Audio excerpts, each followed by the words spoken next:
성도 여러분 안녕하셨습니까?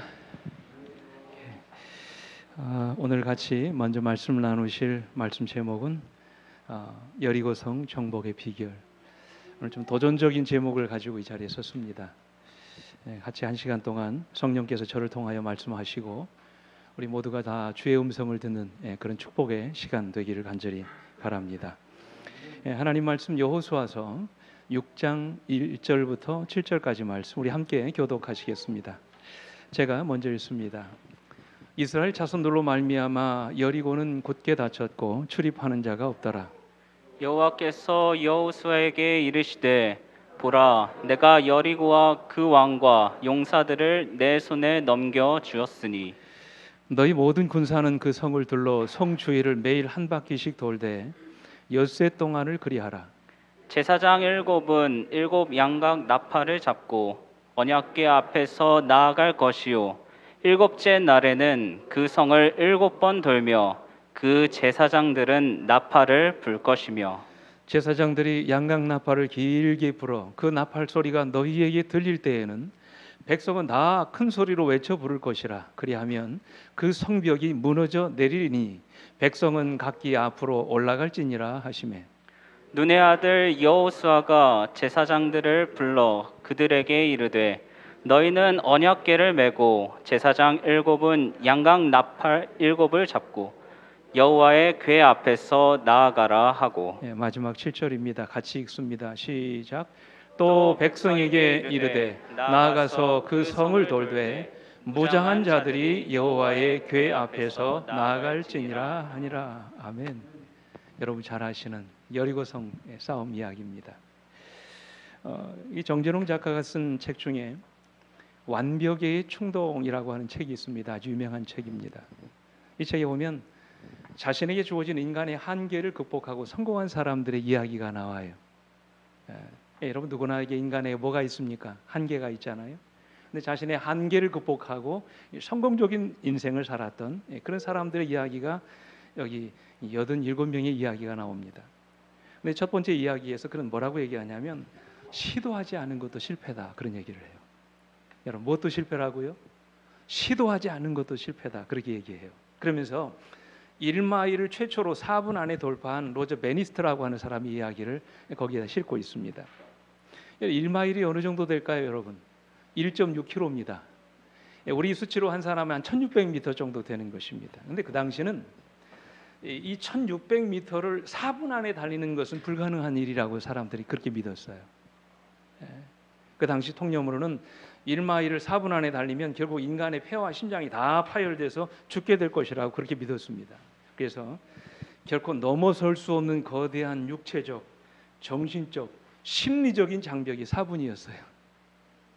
이 통념을 깨기 위해서 영국의 아마추어 육상 선수였던 로저 베니스터는 그 한계에 도전합니다. 이분이 1952년에 있었던 헬싱키 올림픽 육상 대회에서 1500m의 아주 유력한 우승 후보였습니다. 근데 그만 실수로 4위에 머무르게 되는데 그는 자기의 올림픽 실패를 만회하기 위해서 1마일을 4분 안에 달리는 목표를 세웁니다.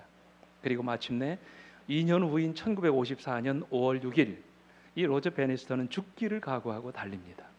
어떻게 됐을까요? 그는 1마일을 3분 59초 4에 주파합니다. 그 당시 세계 신기록을 이제 세운 것입니다. 인간의 능력으로는 도저히 넘을 수 없을 것이라고 여겨지던 마의 4분대가 무너진 것입니다. 그런데 여러분 더 놀라운 사실은 로저 베니스터가 4분 벽을 깨고 난 이후부터 잇따라 다른 선수들이 4분의 벽을 넘어서기 시작했다는 것이에요. 그리고 2년 만에 그 숫자가 무려 300명에 달했다고 합니다. 여러분 이것은 우리에게 무엇을 말해줍니까?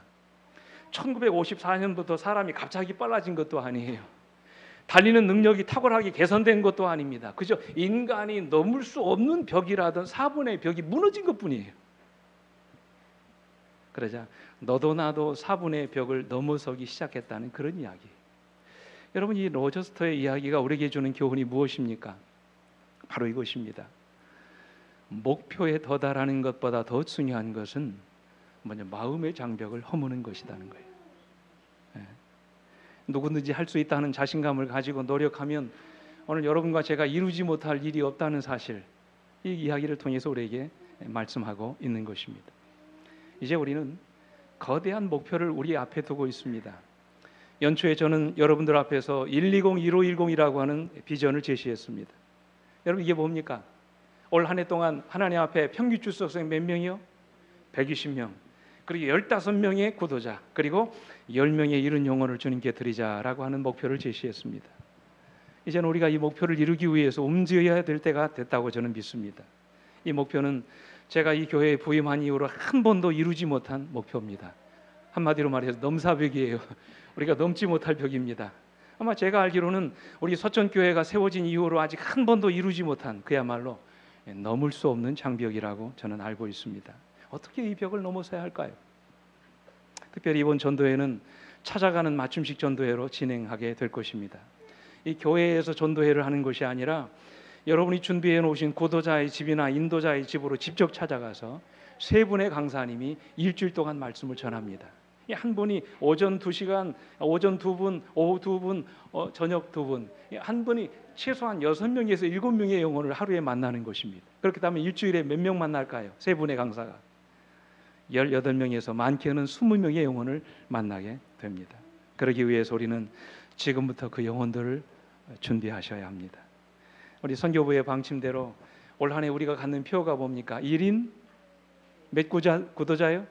1구도자 갖기 운동을 벌였습니다. 여러분이 제출하신 구도자 명단을 보니까 총 31분의 구도자가 여러분들에게 의해서 제출됐습니다. 이제는 그 영혼들을 위해서 제가 말씀드린 것처럼 2사람씩 짝을 이루어 함께 기도하고 소그룹별로 방문하고 이제는 선물도 나누고 여행도 같이 하고 식사도 하면서 영혼들을 만나게 될 것입니다. 가을의 수확을 위해서 농부가 봄부터 씨앗을 뿌리듯이 우리는 영혼의 수확을 위해서 지금부터 부지런히 씨를 뿌려야 하는 것입니다. 오늘 이 일에 여러 성도들의 적극적인 협력과 헌신을 당부드립니다. 우리가 어떻게 이 선교적인 사명을 감당할 수 있을까? 120, 1510 한 번도 넘어보지 못한 이 목표를 우리가 어떻게 이룰 수 있을까?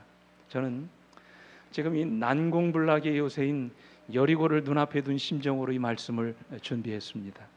우리가 어떻게 이 난공불락의 요새인 이 서촌도성을 무너뜨리고 그 안에 죽어가는 영혼들을 구원할 수 있을까요? 교회에 대한 편견에 사로잡혀 있는 이 세상, 세상이 주는 쾌락의 담장을 넘어서지 못하는 이 불쌍한 영혼들을 우리 어떻게 살려낼 수 있을까요? 어쩌면 우리가 사단의 저항을 각오해야 될 것입니다. 아마 반대가 만만치 않을 것입니다. 사단이 그들을 순수히 내주지 않을 것입니다. 한 영혼이라도 빼앗기지 않으려는 사단의 견고한 진을 뚫고 그 안에 갇혀있는 영혼들을 우리가 구해내야 되는 것입니다. 아마 그것은 쉽지 않은 작업이 될 것입니다. 그래서 사람들은 말하지요. 전도는 전쟁이라고요. 영적인 싸움입니다. 물론 피를 흘리는 처참한 사륙의 현장은 아니지만 피를 말리는 수고와 희생이 우리들 가운데 있어야 할 것입니다. 영혼에 대한 지속적인 사랑을 가지고 우리는 사탄 마귀의 권세에서 사랑하는 영혼들을 구해내야 될 것입니다. 어떻게 싸워야 될까요? 어떻게 우리가 이 전쟁에서 이길 수 있겠습니까?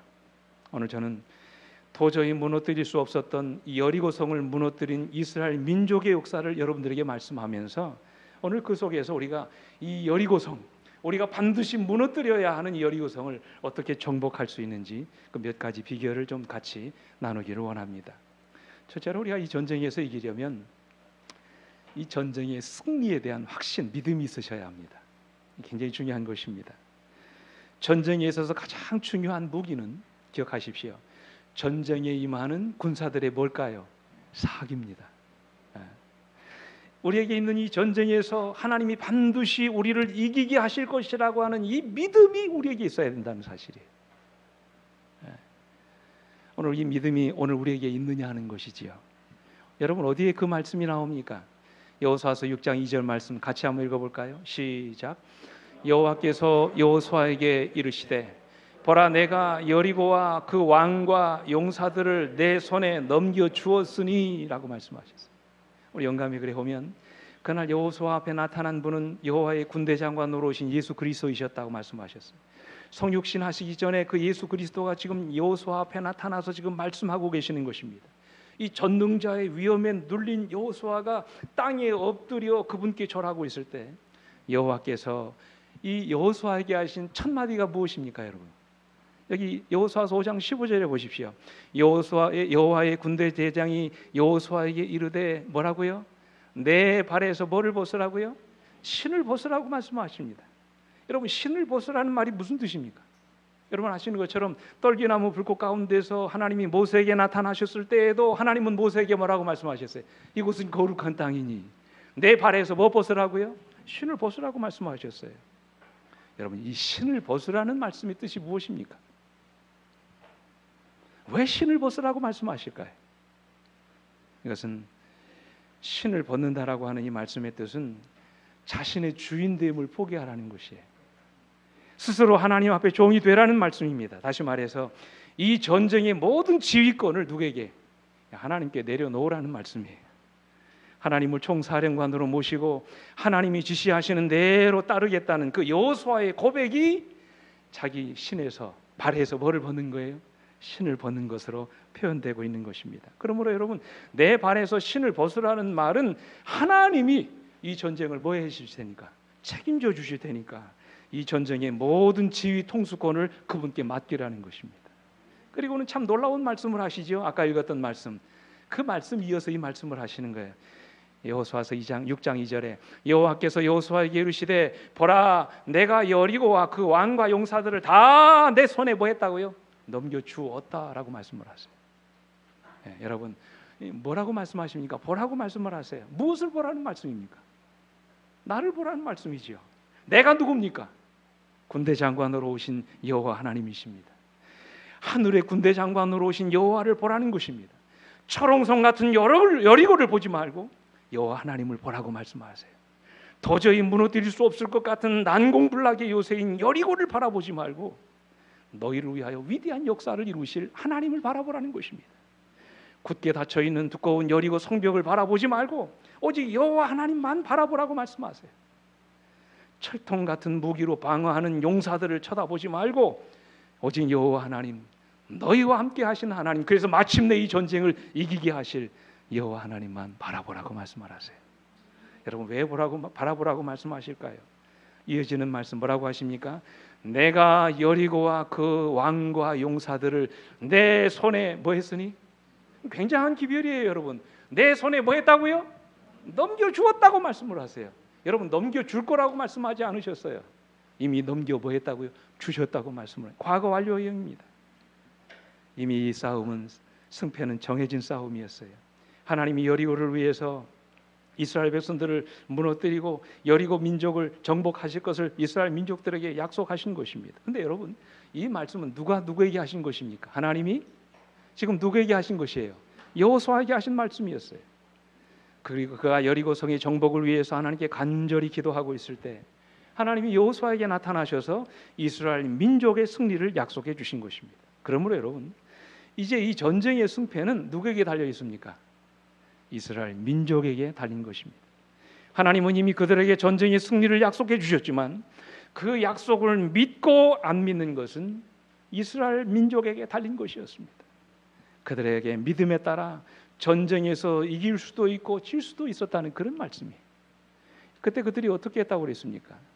여기 여호수아서 6장 8절로 9절에 보면 여호수아가 백성에게 이르기를 마침에 제사장 7은 양각 나팔 7을 잡고 여호와 앞에서 나아가며 나팔을 불고 여호와의 언약궤는 뒤를 따르며 9절 그 무장한 자들은 나팔 부는 제사장들 앞에서 행진하며 후군은 그 궤 뒤를 따르고 제사장들은 나팔을 불며 행진하였다 그랬어요. 무슨 얘기입니까, 여러분? 모든 이스라엘 백성들이 하나님의 명령 앞에 어떻게 합니까? 일제히 순종합니다.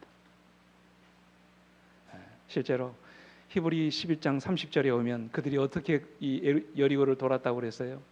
믿음으로 7일 동안 여리고를 도니 그 성이 무너졌다고 그랬어요. 여러분, 그냥 돈 것이 아닙니다. 그들이 어떻게 돌았다고요? 믿음으로 돌았다고 그랬어요. 여러분, 그 증거가 어디 나옵니까? 우리가 어디에서 그 증거를 찾아볼 수 있습니까? 여러분, 그들이 지금 믿음으로 돈 증거가 어디 있어요? 한번 생각해 보십시오. 하나님이 여호수아에게 여리고를 무너뜨리는 방법을 말씀하셨을 때 여러분 잘 들어보십시오. 어떤 기가 막힌 전술이나 방법을 말씀하지 않으셨어요. 우리가 이미 읽었습니다만 그 방법은 그저 하루에 한 바퀴씩 뭐 하라는 거예요? 대답 좀 해보세요. 하루에 한 바퀴씩 뭐 하라는 겁니까? 돌라는 것이었어요. 그리고 맨 마지막 날 7바퀴를 돈 다음에 제사장들이 7 양각 나팔을 길게 불면 그제서 백성들이 뭐 하라는 것입니다. 외치라는 거예요. 소리치라는 것입니다. 그러면 여리고가 뭐 한다고요? 무너진다는 것입니다. 한번 여러분 생각해 보십시오. 이게 말이 됩니까? 여러분, 여리고 성이 종이로 만들어졌나요? 바람 불면 넘어갈 정도로 그렇게 약한 성입니까? 백성들이 소리 지른다고 이 성이 무너질까요? 아니죠. 불가능한 일입니다. 어림도 없는 소리입니다. 아무리 돌아보고 목이 터져라 외쳐보십시오. 성이 무너지기는커녕 아마 먼지 한 톨도 떨어지지 않을 거. 이게 인간의 생각입니다. 굉장한 믿음을 요하는 일이었어요. 그래서 영감의 글에 이렇게 말씀하십니다. 여호수아의 말을 믿든지 의심하든지 하는 것은 오직 이스라엘 회중에게 달려 있었다고 했어요. 그들의 믿음에 의해서 이 하나님의 약속이 이루어질 것인지 이루어지지 않을 것인가 판단된다는 것입니다. 그 다음 말씀 보십시오. 그들은 하나님의 아들의 지도하에 그들을 옹이한 천사들의 무리를 볼 수 없었다. 그들은 다음과 같이 주장할 수도 있었다. 수양의 뿔로 만든 나팔을 불면서 날마다 성벽 주위를 행진하는 것은 얼마나 무의미하고 얼마나 우스꽝스러운 일인가. 이 일은 이 우뚝 솟은 성체에 아무런 결과도 가져올 수 없다. 아마 그들은 이렇게 생각할 수 있었을 것입니다. 그러나 이어지는 말씀 보십시오. 그러나 성벽을 최후로 무너뜨리기 전에 오랫동안 이런 의식을 계속하게 한 이 모든 계획은 이스라엘 백성 중에 뭐를요? 신앙심을 개발시킬 기회를 주시고자 하심이었다. 이는 그들의 힘은 인간의 지혜나 그 능력에 있는 것이 아니요 오직 그들의 구원에 하나님께 있다는 것을 마음속에 감명시키려 하심이었다고 그랬어요. 사람의 힘으로 하는 것이 아니라는 것이지요. 하나님이 싸움을 싸우신다는 것입니다. 그러니 걱정하지 말고 전진하라는 것입니다. 하나님의 말씀에 의심 없이 순종하라는 것입니다. 그럼 하나님이 이 전쟁에서 이기게 하시고 마침내 여리고를 무너뜨려 주신다는 약속의 말씀이에요. 근데 참 놀라운 사실은 이스라엘 백성들이 이런 어처구니 없는 하나님의 명령에 그대로 순종했다는 것입니다. 하나님이 여호수아에게 여리고 성을 무너뜨릴 구체적인 방법을 말씀하셨을 때 그들은 그 명령에 조금도 망설이지 않고 순종했다는 사실이에요. 아무도 여호수아의 말에 토를 달거나 이유를 달지 않았습니다. 그 누구도 조롱하지 않았어요. 왜 그렇게 했을까요? 어린 아이도 웃어버릴 이 어처구니 없는 명령 앞에 그들이 순종한 이유가 무엇입니까? 그것은 하나님이 그들을 위해서 싸우실 것을 믿었기 때문에 그렇습니다. 그죠? 그들이 하나님의 약속을 믿은 것입니다. 전쟁의 승리에 대한 확신이 그들에게 있었던 것입니다. 이처럼 그들이 여리고성 싸움에서 그들을 정복할 수 있었던 가장 중요한 이유는 전쟁의 승리에 대한 뭐예요? 확고한 믿음. 이 믿음이 그들에게 있었기 때문이라는 것입니다. 사랑하는 성도 여러분, 하나님은 우리의 믿음을 따라 역사하십니다. 이 전쟁은 하나님이 대신 싸워주시는 싸움입니다. 그러므로 우리는 승리에 대한 믿음을 가지고 이 전쟁에 임하시게 되기를 간절히 바랍니다. 하나님이 어떤 방법을 통해서든지 우리의 싸움에 임하십니다. 그리고 마침내 이 싸움에서 우리가 이길 수 있도록 여러분과 저를 도와주실 것입니다. 영감이 그러 이렇게 말씀하세요. 하나님께서 당신을 신뢰하는 자들을 위하여 큰 일을 행하실 것이다. 여러분 믿으십니까? 당신의 백성이라고 공언하는 자들이 보다 큰 능력을 받지 못하는 이유는 그들이 자신의 지혜를 크게 의지하고 여호와께서 저희를 위하여 당신의 능력을 나타내시도록 그분에게 뭐를 드리지 않은 까닭이라고요? 기회를 드리지 않은 까닭이라 말씀을 하셨어요. 오늘 여러분, 우리 앞에 있는 여리고를 바라보고 우리 자신을 바라보면 우리는 절망할 수밖에 없습니다.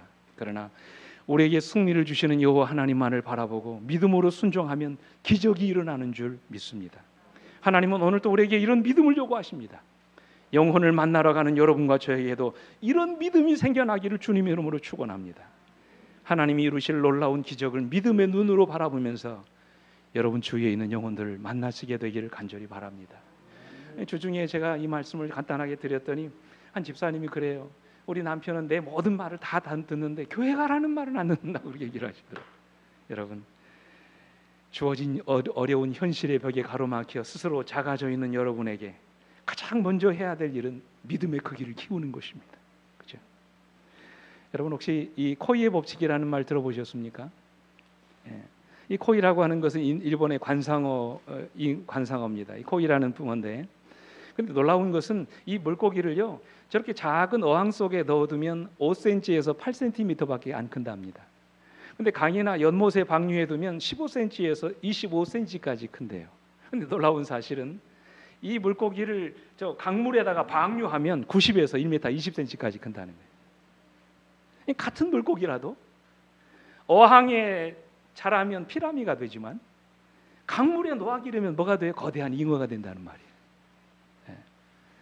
이 잉어에서 무슨 법칙이 나왔어요? 코이의 법칙이 나왔습니다. 이 코이의 법칙이 주는 교훈이 무엇입니까? 바로 이것입니다. 내가 생각하고 경험하는 세상의 크기가 내 인생의 크기를 결정한다는 것입니다. 오늘 여러분은 은연중에 여러분의 생각의 크기를 제한하고 계시지는 않습니까?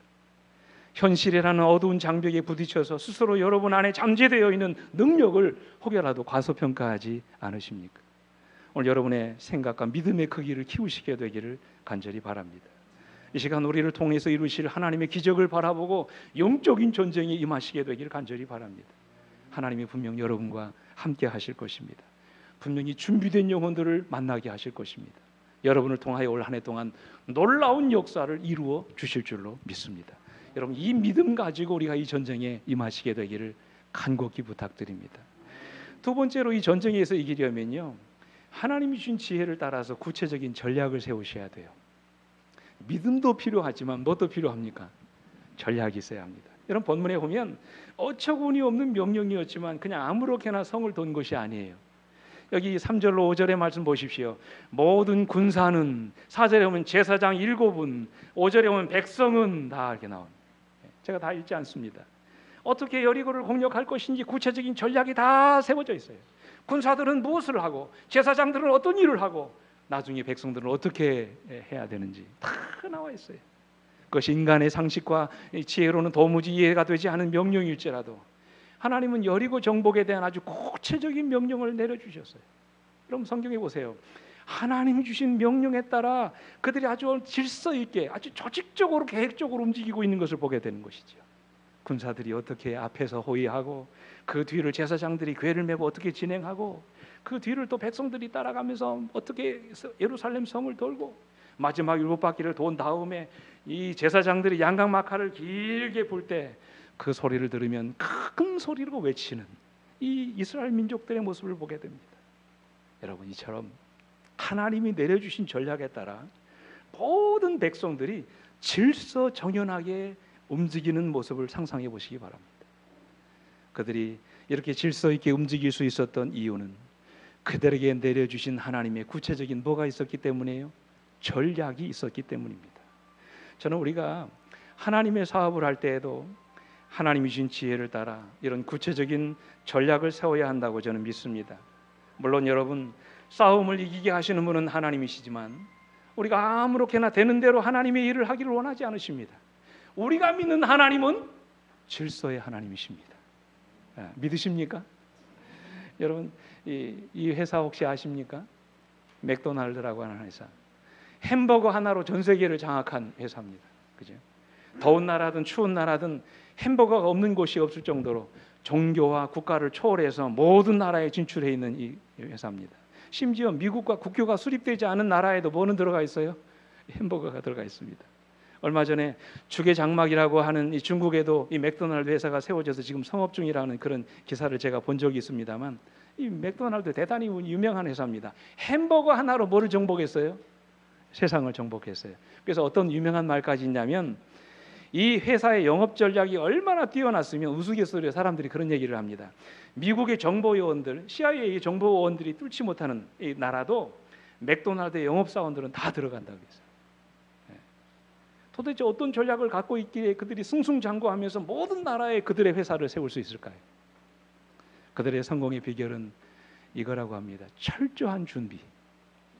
한 개의 매장을 내는 데 있어서 무려 몇 개의 서류가 필요하다고요?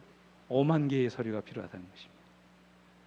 그래서 5만 개의 서류에 달하는 내용들을 보면 햄버거의 고기를 몇 미리 두께로 자를 것인지, 매장의 온도는 얼마로 유지할 것인지, 고기를 구울 때는 몇 도의 온도를 유지할 것인지, 몇 분 동안 구울 것인지, 매장의 화장실은 어떻게 꾸밀 것인지, 조명은 어떤 크기로 하는 것인지, 어떤 밝기로 조명을 조절할 것인지, 거기에 근무하는 이 직원들의 복장은 어떻게 해야 되는지, 무려 5만 개에 달하는 5만여 편에 달하는 서류가 거기 다 있다는 것입니다. 하다못해 음식을 파는 이 회사도 이렇게 철저하게 전략을 세우고 장사를 하는데, 하물며 그보다 더 소중한 영혼을 구원하는 일에 있어서 우리가 소홀히 해야 되겠습니까? 그죠? 때때로 저는 우리 교회가 하나님의 사업을 하는데 어떤 때는 주먹구구식으로 한다는 생각을 할 때가 참 많습니다. 어떤 때는 아무 계획도 없이, 구체적인 전략도 없이 하나님의 일을 그냥 무턱대고 하려고 할 때가 얼마나 많습니까? 그러다 보니 실패할 수밖에 없는 것입니다. 그런 말 있잖아요. 준비 없이 무슨 일을 하는 것은 뭐를 준비하는 것이라고요? 실패를 준비하는 거나 마찬가지라고 그랬어요. 실제적인 전략이 필요합니다. 구체적인 전략이 필요하다는 거죠. 제가 오래전부터 읽었던 책 가운데 바로 그 교회라고 하는 책이 있습니다. 이거는 목회 컨설팅 연구소장을 맡은 김성진 목사가 지은 책인데요. 이 책이 어떤 책이냐면, 요즘 대부분의 신자들이 뭐를 좋아합니까? 대형 교회를 좋아합니다. 중대형 교회를 좋아합니다. 거의 대부분의 중소형 교회는 다 거의 죽습니다. 마치 큰 대형 마트에 의해서 집 근처에 있는 소형 슈퍼마켓들이 다 죽는 것처럼 교회도 마찬가지예요. 큰 교회는 성장하는데 대부분의 작은 교회들은 문 닫는 교회들이 많습니다. 개척교회를 맡으신 목사님들이 한계입니다. 그 때문에 고민하는 목회자들을 위해서 이 책을 쓰셨는데, 이 책에서 저자이신 김성진 목사가 한결같이 주장하는 내용이 뭔지 아세요? 세 가지입니다. 이게 뭐냐면 사역을 단순화하고 선택하고 뭐하라? 집중하라는 것입니다. 불필요한 사역을 줄이고 교회가 집중해야 될 사역에만 매달리라는 것입니다. 영혼 구원을 위해서 불필요한 사역을 과감하게 정리하라는 것입니다. 그렇지 않으면 이 중소형 교회가 살아남기 어렵다고 얘기합니다.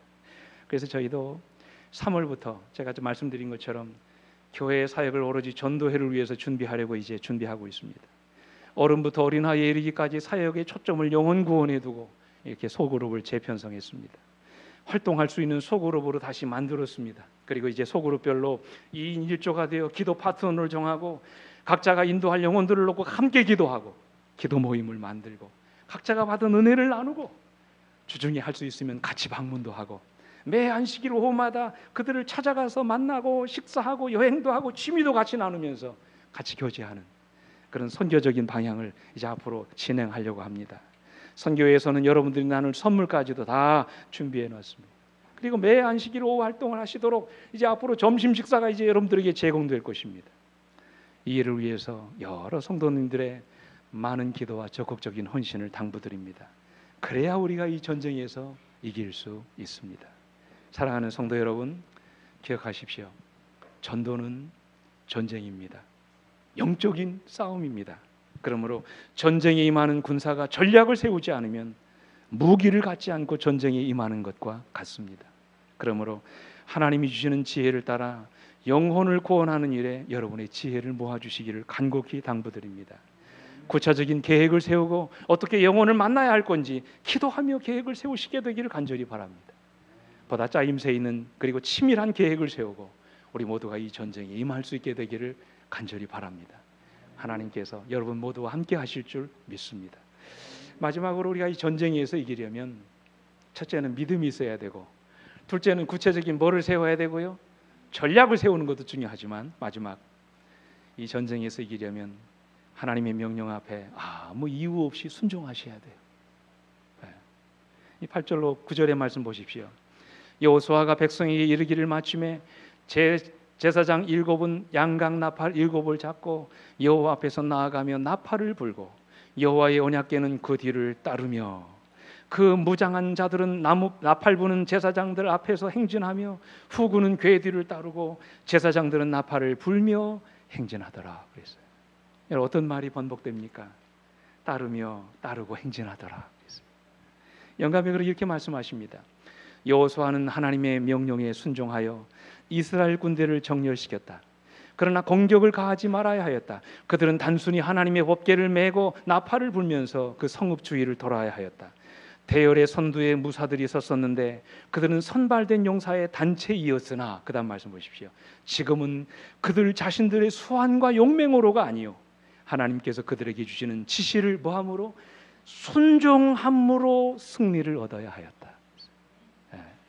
그래서 10절의 말씀 보시면 여호수아가 백성에게 명령하여 이르되 너희는 외치지 말며 너희 음성을 들리게 하지 말며 너희 입에서 아무 말도 내지 말라. 그리하다가 내가 너에게 명령하여 외치라 하는 날에 외치라 하니라. 실제로 영감의 글에 보면 이렇게 말씀하셨어요. 거대한 이스라엘 대군은 운명지어진 성벽 주위를 엄숙히 행진하였다. 보조를 맞추어 걸어가는 많은 사람의 발걸음 소리와 이른 아침의 고요함을 깨뜨리는 나팔 소리가 때때로 울리는 것을 제외하고는, 그 다음 말씀이 감동적이에요. 모두 뭐했다? 조용하였다. 그랬어요. 그러니까 온 이스라엘 백성들이 하나님의 명령 앞에 말없이 순종했다는 말씀입니다. 열애가 없었습니다. 모든 이스라엘 민족들이 동원됐습니다. 한 사람도 빠짐없이 여리고성을 돌라는 여호와의 명령 앞에 순종했습니다. 각자에게 맡겨진 자리에서 최선을 다하여 여리고성 정복에 헌신했던 것입니다. 여러분, 바로 이것이 여리고성을 무너뜨린 기적을 만들어 낸 것입니다. 여러분 기억하십시오. 여리고성 전쟁은 칼과 창으로 하는 싸움이 아니라 그저 성을 돌아야 하는 믿음과 인내의 싸움이었습니다. 그것도 하루 이틀이 아니고 무려 7일 동안 몇 바퀴를 돌았습니까? 13바퀴를 돌았어요. 얼마나 됐을까요? 여러분, 이 여리고성의 크기가 32제곱킬로미터랍니다. 이걸 이제 넓이로 환산하면 8에이커 정도 된대요. 안 와닿죠? 8에이커는 우리식으로 환산하면 한 1만 평 정도 된답니다. 10,000평. 이 주변을 이렇게 두 겹으로 된 여리고성을 돈 것입니다. 아마 그것은 결코 쉽지 않은 일이었을 것입니다. 당연히 이 성을 돌면서 그들 마음 가운데 어떤 생각이 들었을까요? 여러분이시라면, 여러분이 그 성을 지금 아무런 미동도 없는 그 성을 매일같이 한번 돈다고 생각해 보십시오. 아마 그들 마음속에 틀림없이 그런 생각이 들었을 거예요. 야, 이렇게 돌기만 하는 게 무슨 의미가 있을까? 진짜 이렇게 돈다고 성이 무너질까? 여러분 이런 생각 안 드시겠습니까? 아마 분명히 이런 생각들이 스치고 지나갔을 것입니다. 그러나 그들은 하루도 어김없이 하나님의 명령에 순종했습니다. 그리고 결국 7일째 하나님이 놀라운 방법으로 여리고성을 무너뜨리시는 장면을 목격하게 됩니다. 그렇습니다, 여러분. 여리고성의 정복은 결국 이스라엘 백성들의 순종이 만들어낸 기적이었습니다. 다시 말씀드립니다. 여리고성의 정복은 이스라엘 민족의 뭐가 만들어낸? 순종이 만들어낸 기적이었습니다. 하나님의 말씀 앞에 의심 없이 순종하면 하나님은 분명 오늘 여러분과 저를 위해서도 이런 놀라운 기적을 베풀어 주실 줄 믿습니다. 영감이 그렇게 말씀하세요.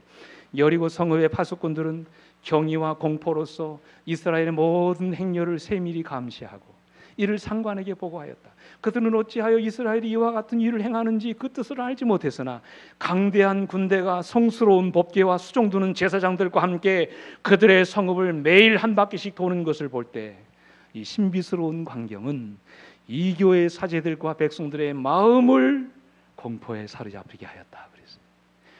눈에 보이는 아무런 조짐도 없었지만 사실 하나님께서는 보이지 않은 가운데 여리고성을 어떻게 하고 계셨어요? 허물고 계셨던 것입니다.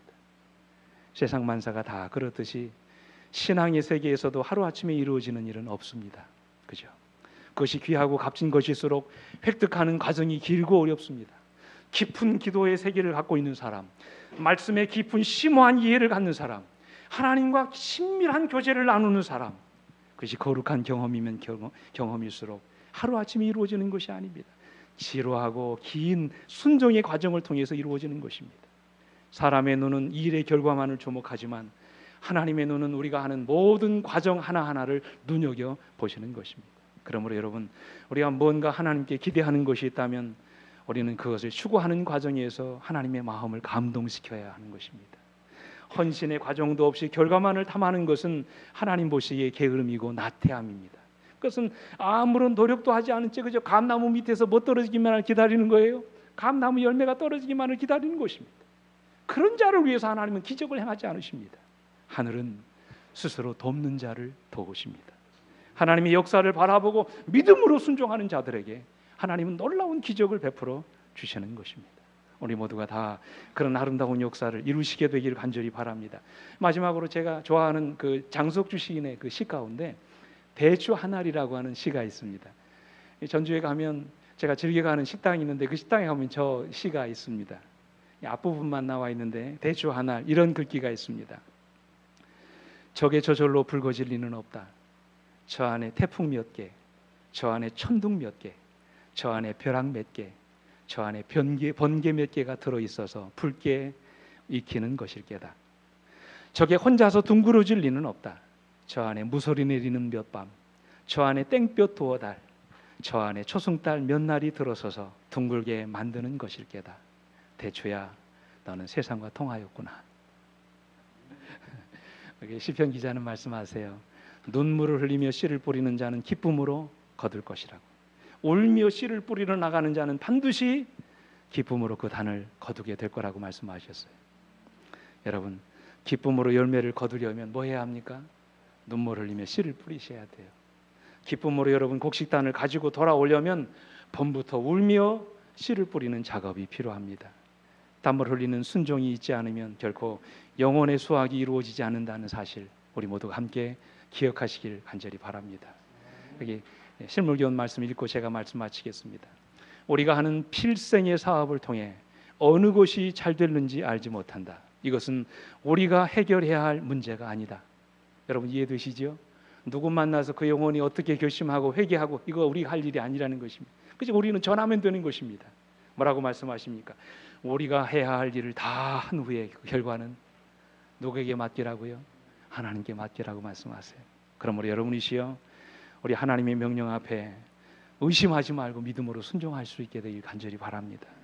눈에 보이는 결과가 없을지라도 우리 모두 묵묵히 씨를 뿌리시게 되기를 간절히 바랍니다. 도무지 꿈쩍하지 않은 여리고가 우리 앞에 있다 할지라도 하나님이 주실 기적을 바라보고 믿음으로 순종하시게 되기를 간절히 바랍니다. 우리의 순종을 통하여 하나님이 놀라운 기적을 베풀어 주실 줄 믿습니다. 그래서 올 한 해 동안 우리가 연합하여 아름다운 영혼의 열매를 맺으시는 우리 서천교회 모든 성도들 되시기를 간절히 바라면서 오늘 말씀을 마치도록 하겠습니다. 우리 함께 일어나셔서 찬양하시겠습니다.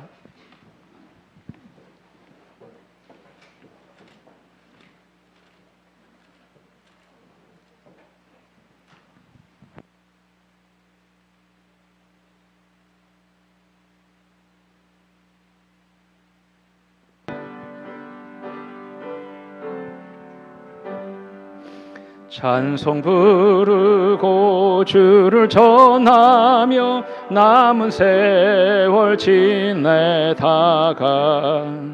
느님 오셔서 나를 부르면 영광 중에 나아가리. 열린 천국문 내가 들어가 십자가를 내려놓고 빛난 면류관 받아 쓰고서 주와 함께 길이 살리.